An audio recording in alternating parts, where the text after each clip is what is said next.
In the heart of the dense forest, where ancient trees stood tall and shadows danced in the moonlight, there lived a young man named John. John was a skilled hunter, known throughout the village for his bravery and cunning in the face of danger.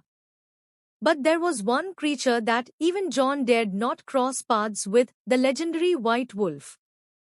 The white wolf was said to be a creature of myth and legend, with fur as pure as freshly fallen snow and eyes that gleamed like the stars above. Many hunters had ventured into the forest in search of the elusive beast, but none had ever returned to tell the tale. Despite the warnings of the villagers, John's curiosity burned bright within him. He longed to test his skills against the greatest challenge the forest had to offer, and so, one moonlit night, he set out into the wilderness in search of the white wolf. As John ventured deeper into the forest, the air grew thick with the scent of pine and the sound of rustling leaves. He moved with the stealth of a shadow, his senses keen and his bow at the ready. Hours turned into days as John tracked the elusive beast through the winding paths and hidden clearings of the forest.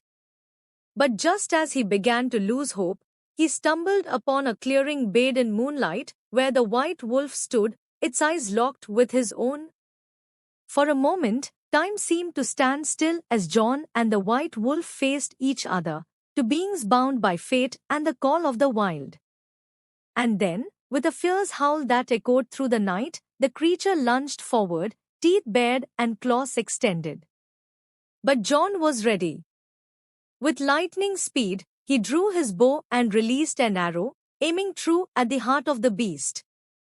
The arrow flew like a comet through the night, finding its mark with deadly accuracy. As the white wolf fell to the forest floor, its once gleaming fur stained crimson with blood, John approached with a mixture of awe and reverence. He knelt beside the fallen creature, his heart heavy with the weight of what he had done.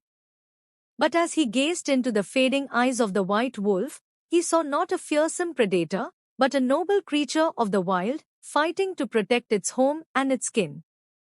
And in that moment, John understood the true meaning of courage and sacrifice.